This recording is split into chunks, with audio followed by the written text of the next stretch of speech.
In today's video, I'm going to show you how to properly hollow your 3D prints to save you a ton of resin and, if done properly, greatly increase your success rates. While also showing you how to avoid this.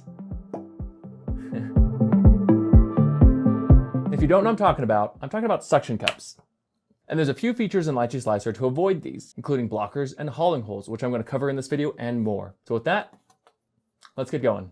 And obviously, the most important thing before we get started is picking the right model. For this one today, I grabbed this Exodia from Merge Project Figures on the Lychee library. And this one comes unsupported, so it's a good one to kind of show you how I would do the hollowing on this model. All right. So the first thing is let's identify any objects that are too small to be hollowed, which is really important. If you're doing minis, or even if you're doing a model like this one, there's certain things where it's not worth the hassle. The hassle, of course, is trying to clean the inside of it so that it doesn't split and break apart later on. And for that one, obviously, I think these hands right here are definitely not worth it.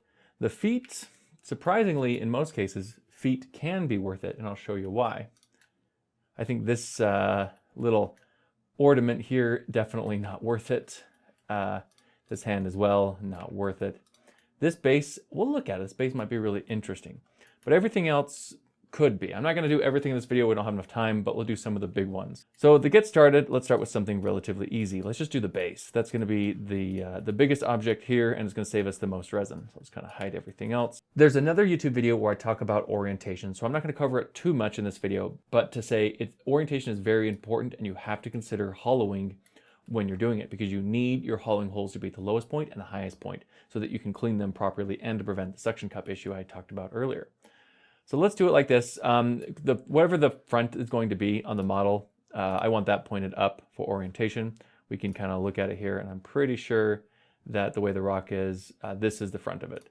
And if I go back, that is the front, so this is where it goes. We'll put this towards the back. I'll kind of rotate it maybe like that a little bit. All right, so now I got my rotation in. We're just going to go to hollowing, and that's going to be under prepare and hollow. And right here is where we're going to spend pretty much the rest of the entire time of this video. And we're going to cover hollowing 3D, hollowing 2D, holes, and blockers. But first, let's get started on hollowing 3D. Here we have thickness. The thickness here is the thickness of the, well, what the thickness is going to be when you hollow it. It's better to show it, so let's put it down to 0.5. It's going to give me a warning saying that's really thin. And I agree, that is really thin. Come on, let's run it. And there we go. So you can see that is super, super thin on that wall. Probably way too fragile for this one. So that is the thickness. For something like this one, I'll probably do 2 millimeters. And the quality, again, that's easier to show it than it is to explain it. So let me apply the update here, and we'll see the wall thickness is now 2 millimeters. Now the quality, let's go up from 1 to 4, just to kind of show you the two extremes. Where the 1 is going to be low polygon count and the 4 is going to be much higher polygon count. As you can see here, it looks much more like the outside of the model. The disadvantages of going really high is more compute time and compute power. If you've got a lot of models and they're complex, it can be really intensive on your computer. Also, if you were to export these as .stls, it's going to be more polygons, so the files are going to be a little bit bigger. The advantages of you get a more accurate hollowing. So for me, I like to keep this at around 2 as just like a balance between the two of them. And the next thing here is this little save icon. This is where I can save my preset. There's only save and load. There's only 2 settings we're working with here, so it's not a super advanced tool, but it's good enough. All right, so with that one, let's update it again. And now we're going to be 2 millimeters on thickness, and the quality is 2. So now what we need to do is suction cup detector. And you're going to see this is a massive suction cup, something we would want to avoid entirely. Yeah, let's just move that up, and there you go. Yeah, look at that. That's a big suction cup right there. So obviously we don't want that. I find it difficult to work with it with this view on, so I like to delete the suction cup, which is just this little red trash can there. And now I can go and click on holes, and I can start placing holes. Now there's a couple ways to do this. If I click on exterior and I move like this, I can actually see where that begins, where that suction cup's going to begin. And sometimes what I'll do is I'll just make a really small one, and I'll sneak it right down here towards the edge. Oops, that scaled back up. Really small one there. I'll kind of sneak it here towards the edge, and I may make a couple of them. And a fun little note, if I hit Control C, and I place another one and hit Control V, it's going to copy the settings over. So now I've got 2 holes that are identical. And here I can hit spacebar and kind of move it into position. So now I've got these 2 smaller holes to kind of get rid of those suction cups, and I can do the same thing on all these. I can put these little small holes here, just kind of at the very, very bottom to prevent those little tiny suction cups that are going to be an issue for me. I can come back in and get these later with the suction cup detector to find out where these need to go. I can also make sure these aren't going to be visible on the final product. They may be a little bit visible, but they're going to be pointing down, so they're really not going to be that big of an issue here. Let's go back to this view, and now I can start placing bigger holes. This one I can do from the exterior view, and what I need here is just to make sure that I've got holes large enough that the air and resin can move in and out of this object. This is a rather large void, and so it's like the balloon.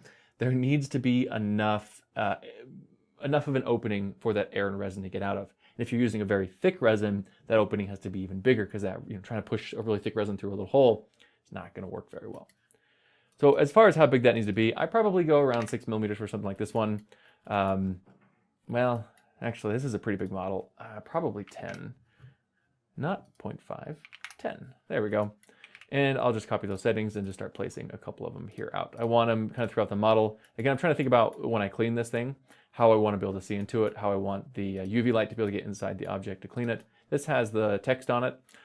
It's, for me, having the big text on the bottom right here, I do understand why artists do it, but it does make doing these big bases a little bit more difficult. And so sometimes I wish their logos would be a little bit smaller. I'm just going to go in here and sneak a bunch of hollowing holes in the text, though, so I don't have to worry about it too much. They'll mostly be hidden. I don't have to do this many hollowing holes. I'm probably going a little bit crazy, but again, I really just want this thing to be really easy to clean, and I want the UV light to be able to get in there. I'm going to sneak a couple. Let's see. I'll be a little bit more purposeful about this. We're going to kind of go around the edge here, and then do like a grid pattern. I don't need that many. We'll just do like a grid pattern like that. That way it's not quite so just willy-nilly. And that will be fine. Yeah, if I didn't have any, sometimes what I like to do is in the center, I'll do like a really big one, but for this thing, we're just gonna do it like that. All right, so we're gonna run our suction cup detector again, and you're gonna see there's still gonna be quite a few suction cups. And this is because, well, there's a lot of geometry in this one. Now this is where we're gonna get into maybe some blockers, and what blockers can do and what blockers cannot do. So for that one, we're going to go over to blocker and hit add edit blocker. And well, first thing what I like to do is I like to click on the exterior view. So I'm looking at it from this view. I think using blockers from this view is definitely, that's king. Now we're going to come in here and we're going to add our blockers. So the first thing we want to do is maybe some of these keys right here. Let's say this one. I didn't like where that hole was at. I felt it was too obvious. So I can apply a blocker here and just kind of, what I'm doing is I'm blocking out this area from being hollow 3D. And I can just go through and place a couple of these in these little spots right here to prevent anything from going on in the first place. And if I update it, what you're going to see is that these are no longer hollowed. If I exit out of this one, I can then go back into these hollowing holes and delete them. I don't need them anymore because I blocked it out. Now, if I do another suction cup detector, you'll see that I have little tiny suction cups. They're not enough to worry about, and those things have been eliminated. They're no longer an issue with blocking. But what about this big one right here? That's a big one. But the issue with this one is that this is a key. This particular one isn't created using hollowing 3D, and I'll show you if I try to come in here and place a blocker in here. We're just going to put one right there.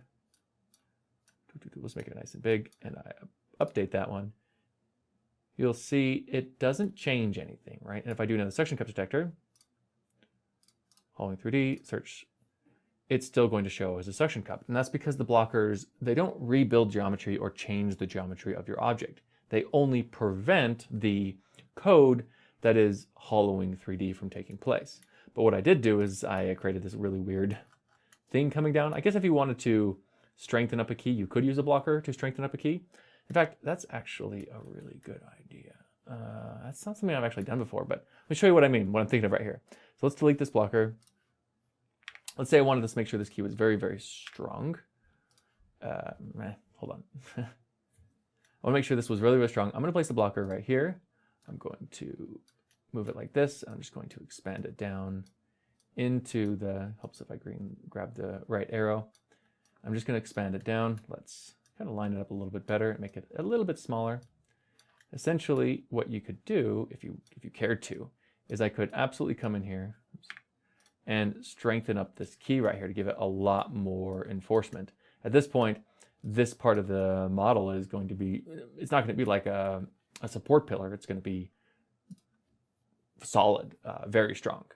I mean, there's some resin usage here, but that's, I mean, it's kind of interesting. I'd have to move this hole right here if I did that, which is fine. Just move it right there. I mean, that's one thing you could do with blockers, an interesting thing, whether you want to or not, that's up to you. There's other ways to do that, but that's something. But what you still need to do is come in here and add a hollowing hole to the key to make sure that it's not a suction cup. And we can do that from any way. If I didn't put this blocker here, I could put it on the bottom, but all I have to do as well is just kind of sneak it in here. Let's do that. Sneak it down here and just kind of put it at the lowest spot. And if I want to, I could even put 2 of them down there. And then if I do my suction cup detector, you'll see that this one has been eliminated. And so what we'd want to do is go through and just put little hollowing holes in for 2 reasons. One, of course, is to remove the suction cup. The other reason is what I talked about earlier. We really want hollowing holes to be near the top, and of course, they have to be at the bottom to prevent suction cup.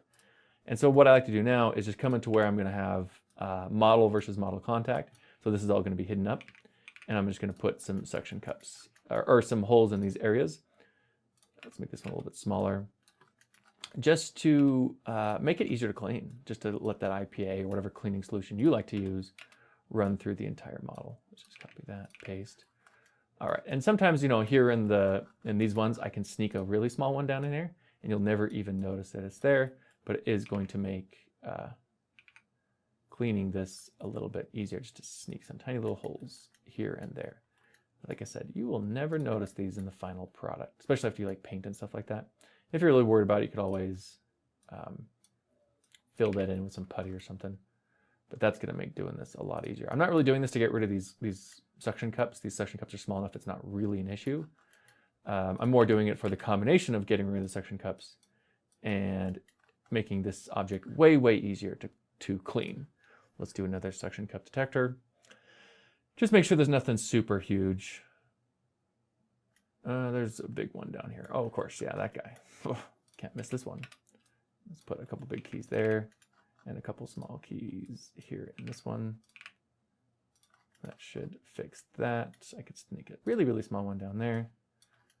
Do one last one. I think after this will be good. More than good enough. There's one, this right here. That's really shallow. It is a suction cup. But there's nothing, I mean, this is all going to be covered up with the key, so let's just throw a couple in there.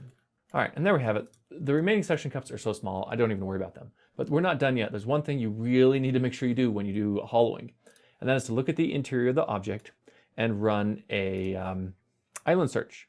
We don't need anything crazy, so I'm not going to use detail. I'm just going to do normal. And it's just, this isn't a video on how to support this. It's only a video on how to do hollowing. So I'm only going to focus on the interior of the object at this time. So all I really care about is these interior holes right here. I'm going to use the interior view. And what I like to do, I like to use this thing called interior pillar. It's a pillar because the tip diameter and the diameter of the support shaft are the same, 1.5. And I like doing this because I don't want these things to come off later on in the print. I want them all to stay there forever. One thing I probably could do is go to Auto, Automatic Supports, drop down right here and do Generate Automatic Supports Internal Only. And this is going to put them only on the islands that I've, the islands here. Another way to do this that I kind of like is not using the 3D method and using the scroller here and switching it to the bottom view. And now what I can do is just kind of look at it from the top down. And from here, I'm just going to look at overhangs and islands and just kind of slowly go through and place them where I think they might need to be. You don't need a ton of supports on the inside again. Maybe just a couple per an island, especially with these supports being pillars. They're mostly self-sustaining, so they don't even really need a bracing system. I like doing this because it's going to save resin. It's going to be a lot less complicated and take a lot less time than doing like traditional supports on the inside of the model. Let's kind of keep scrolling down. Let's find these overhangs and just make sure I've got a few supports. You can see I'm not really being super careful about it. I'm just looking where I see a big overhang and just placing a few supports kind of around the center or bottom center of an overhang. Just make sure that I've got them. Of course, paying attention to any islands that I might see that are pretty big. I'm going pretty quick, so I might be missing a few islands, but it's easy to come back and fix that later. So right here, I don't think it's really an island. I mean, we can get it, but sure. Make sure we get the keys. The keys are the most important part of anything. We want to make sure the keys are structural. So right here, I got maybe a couple extra on the keys just to make sure that they print beautifully. as if they don't, our model won't assemble. We got some overhang right here we care about. And this whole bottom area is a big overhang. So I'll kind of go through and just kind of structure that up. Just make sure it prints okay. Probably use the most supports on these overhangs. I'm going down, yeah, a few more. Got an island there, island there, island there, island there. There's an island there, but that's on the outside. And yeah, that's pretty much it. So at this point, oh, and it looks like I got some ones on the outside, so I probably don't want that one. I could go to support, selection, only supports in hollowing. I'm going to then, under support, I can hide them. Now, if I drag over these, I'm only going to grab these supports and I can delete and then go back to support, view, support visibility, show all, and you'll see that these supports are still there. I didn't select them because I hid them before I did the drag all select. Another little fun, helpful hint there for you. So at this point in the video, I want to talk about hollowing 2D over hollowing 3D and why one is better than the other under certain circumstances and where you want to use one versus the other one. So first, let's talk about how to turn on hollowing 2D. That one's going to be under prepare, under hollowing 2D, and you're going to trigger this on off. Now this turns on hollowing 2D for the entire scene. So if you don't want hollowing 2D on certain objects, you have to turn it off. But also it will not overwrite hollowing 3D. Let me show you what I mean. If I scroll down here, you'll see that the chest has hollowing 2D enabled, and I can turn that on or off, but the base is unaffected. So if I want to use hollowing 2D on this base, I go to 3D and I hit the trash can and that will turn it off. That will also delete all interior pillars. So once you do that, that work is done. So if you want to have like two versions, make sure you make a copy of it first. But here you can see I've got hollowing 2D now enabled on both these objects. Or if I go to the chest, hollowing 3D, and I load my preset and click apply update, you'll see that now the chest is 3D hollowed and the base is 2D hollowed. So let's talk about why you might want one or the other. When I was doing the base, you saw I put in some extra bracing and I even put in that blocker to make structure. Well, if you want to just have structure inherently baked in, 2D hollowing is great for that. It's going to create this lattice structure that grows inside the object automatically. And that lattice structure is designed to be strong from all dimensions. So it doesn't matter orientation, it's still going to offer structure and support to the object. Especially if you come over here and you select double lattice, then it's going to put a lot more strength into that one. But you want to be careful about this. Let's say if I come over here and I change the density to really, really high, this is just like resin trap city. It's not going to print. This would be a nightmare. Something like that maybe works in FDM, but for resin, you definitely have to keep more empty space versus the full space. So down in the 20s or even lower is where you want to be. I wouldn't mess with the dimming or the pattern. I would just mess with the density and double or single lattice depending on the structure that you or the support that you need. Now this way, when I put this base down, I put something heavy on top of it, it's not going to slowly collapse over time. Using the other methods like pillars and stuff works, but this works best. The drawback to 2D hollowing, of course, it's going to use a little bit more resin. It's going to be slightly harder to clean, and the suction cup detector won't work. And that's because hollowing 2D can't be converted into geometry. It is only code. Think of it like hollowing hole or a blocker where it's just going to block stuff out. And because the suction cup detector can't work, you even see some of these suction cups we got rid of earlier showing again. And that's because it doesn't know that the interior of this model will be hollowed out when I print it. So even though it's showing that these suction cups are here, we know that when we did 3D hollowing, they're going to be resolved. So something very important to remember. Like I said, the advantage is I don't have to go in and do interior supporting, and this is gonna be very structurally strong. This is the method you're definitely going to want to use from doing engineering parts, molds, things like that, where you don't want it to be completely solid of resin, but you still need to have a lot of extra strength. This is the way to do it. Now, something you definitely do not want to forget about, and that is because I have 2D hollowing enabled in this scene, it's going to apply to everything, including this hand. And so if I don't want to 3D hollow this hand or have a 2D hollowed, go over to the object library and you're going to see this little thing that says enable disable hollowing 2D. Just click on that and that'll disable it. So just make sure you go in here and disable it on any object you do not want to have hollowing 2D enabled on if it's enabled in the scene to prevent some really bad printing with suction cups and other things we definitely do not want. Now I'm curious about this foot. I said we could hollow this foot out, and let's give that a test real quick. So because it's been 2D hollowed, you can see it's got that in there. I don't want that, of course, so I'm going to go over to the hollowing 3D. Click load my preset. And for this one, I'm actually going to run this down to 1.8 millimeters. It doesn't need to be very strong.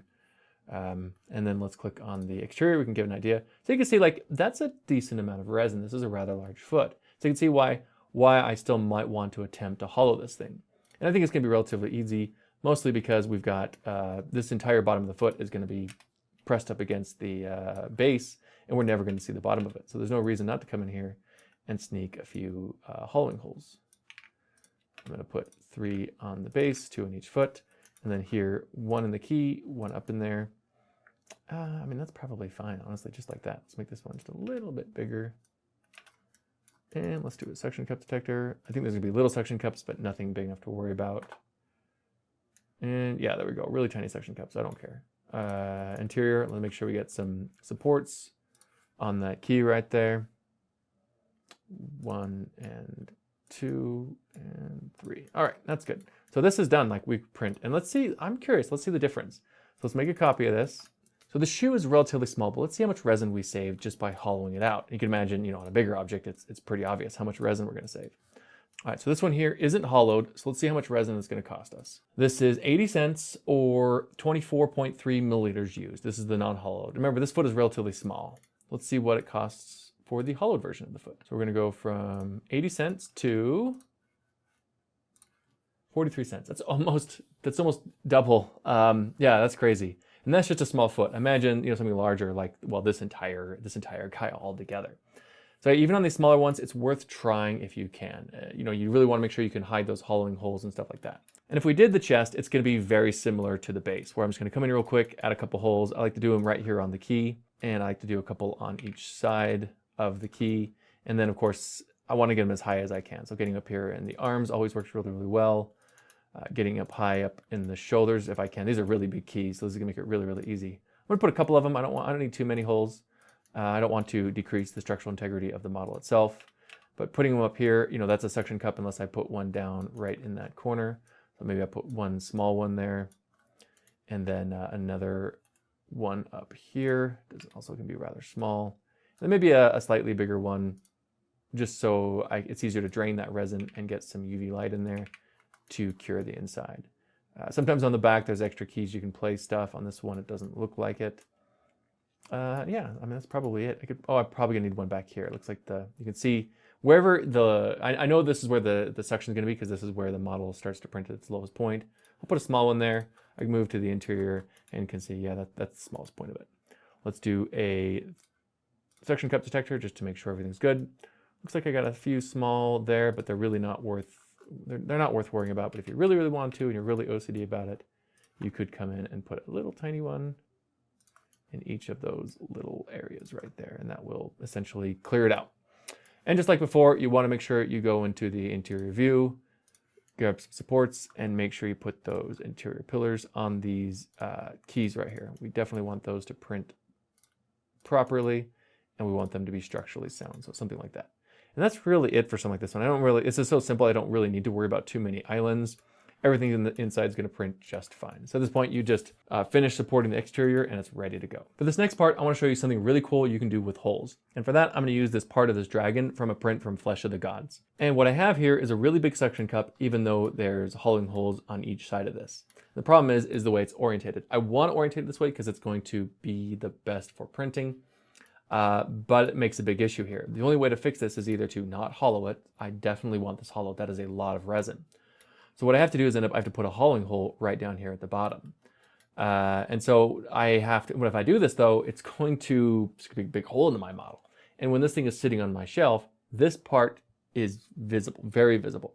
So what I'm going to do is I'm going to come down to the lowest point. I'm going to put a hollowing hole right here at the bottom, and I'm going to make it a little bit bigger. It's a rather large void, so it does need to be bigger. All right. So now what I can do is I can do cap plus hole, cap only, or hole only. Let's talk about what these do. So hole only is going to convert this entire dragon part into geometry. Right now, the reason why I have this tool, like this interior exterior tool, is because the hollowing is using hollowing 3D, which is code. So if I click hole only, it's just going to punch a hole into this object. Now, hollowing holes are hollowing holes. They're not boolean. So I'm going to show you what I mean by that. If I move this so it doesn't go all the way to the dragon, and I click hole only, it's going to take a bit here, but you'll see it's going to punch all the way through the dragon. This is because they are programmed to, when you convert them into geometry, to actually punch all the way through to the next surface. This surface happened to be the interior hollowing. But let's say I didn't have 3D hollowing turned on. So let's go over here, 3D hollowing, and turn that off. And now let's do the same thing. Go to hole, hole only. And this is going to be really interesting thing here. It's going to punch all the way through the model. And that's because the next shell that it drilled through was the other side of the model. Now, I would only use hole only if you have a very specific workflow that you need the .stl, you need the geometry 3D hollow. Other than that, I would never use this function. And for me, I very rarely need that. I've maybe only needed to do that a few times in all of my years of 3D printing. And that's what also the red hole here means. The red hole here means it cannot be converted into geometry.